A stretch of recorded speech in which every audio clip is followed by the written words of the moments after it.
ಎಲ್ರಿಗೂ ನಮಸ್ಕಾರ.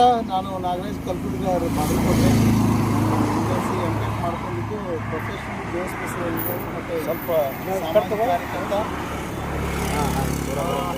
ನಾನು ರಾಜ್ಯಾದ್ಯಂತ ಸ್ವಚ್ಛ ವಿಧಾನಸಭೆಗಾಗಿ ಬೆಂಗಳೂರಿಂದ ಅಭಿಯಾನ ಮಾಡ್ತಾ ಈಗ ಕಲಬುರಗಿ ಜಿಲ್ಲೆಯಲ್ಲಿದ್ದೇನೆ.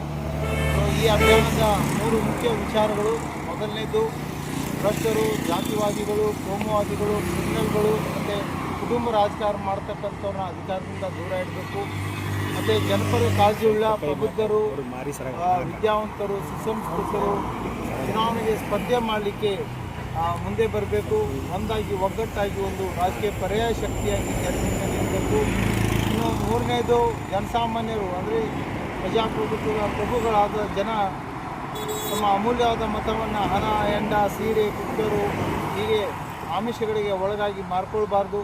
ಭ್ರಷ್ಟಾಚಾರ, ಅಕ್ರಮ, ಅನ್ಯಾಯ, ಅತ್ಯಾಚಾರಗಳನ್ನು ಮಾಡಿದ್ರು ನನ್ನ ಜಾತಿಯವನು, ನನ್ನ ಧರ್ಮದವನು ಅಂತ ಮತ ಹಾಕೋದನ್ನು ಬಿಟ್ಟು ಜನಪರ ಕಾಳಜಿಯುಳ್ಳ ಪ್ರಬುದ್ಧ, ಸುಸಂಸ್ಕೃತ ಮತ್ತು ವಿದ್ಯಾವಂತ ವ್ಯಕ್ತಿಯನ್ನು ಆಯ್ಕೆ ಮಾಡಿ ವಿಧಾನಸಭೆಗೆ ಕಳಿಸ್ಬೇಕು ಅಂತ ಹೇಳಿ ನಾನು ಈ ಅಭಿಯಾನ ಮಾಡ್ತಾ ನಾನು ಜನರ ಮಧ್ಯೆ ಸಾಗ್ತಾ ಇದ್ದೇನೆ. ಈ ಒಂದು ಅಭಿಯಾನ ಬೆಂಗಳೂರಿಂದ ಫೆಬ್ರವರಿ 16 ಪ್ರಾರಂಭ ಮಾಡಿ 2028ರ ಕರ್ನಾಟಕ ವಿಧಾನಸಭೆ ಚುನಾವಣೆ ಪೂರ್ವದಲ್ಲಿ ಒಟ್ಟು 3 ಹಂತದಲ್ಲಿ ಈ ಒಂದು ಅಭಿಯಾನ ನಡೆಯುತ್ತೆ. ಉದ್ದೇಶ ಅಷ್ಟೇ, ಈ ಭ್ರಷ್ಟ ದುಷ್ಟ ವ್ಯವಸ್ಥೆಯಿಂದ ಪರಿವರ್ತನೆಯನ್ನು ಮಾಡ್ತಕ್ಕಂಥ ಗುರುತರ ಜವಾಬ್ದಾರಿ ಜನಸಾಮಾನ್ಯರದೇ ಆಗಿರ್ತದೆ. ಈಗ ನಾನಾಗಲಿ ಯಾವುದೋ ಒಂದು ಸಂಘಟನೆ ಆಗಲಿ ಒಂದು ಪಕ್ಷದಿಂದ ಇದು ಸಾಧ್ಯ ಇಲ್ಲ. ಮತದಾರರು ಮನಸ್ಸು ಮಾಡಿದ್ರೆ ಈ ಒಂದು ವ್ಯವಸ್ಥೆಯಲ್ಲಿ ಭ್ರಷ್ಟ ವ್ಯವಸ್ಥೆ ಪರಿವರ್ತನೆಗೆ ಸಾಧ್ಯ ಅಂತ ಮನಗಂಡು ನಾನು ಒಂದು ಅಭಿಯಾನ ಕೈಗೊಂಡಿದ್ದೇನೆ.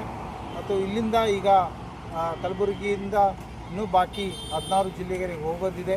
ಇದು ಮುಗಿಸ್ಕೊಂಡು 2ನೇ ಹಂತ 3ನೇ ಹಂತ ಒಂದು ಅಭಿಯಾನ ಮಾಡ್ತಾ ಮತ್ತೆ ನಾವು ಕಲಬುರಗಿ ಬರ್ತೇನೆ.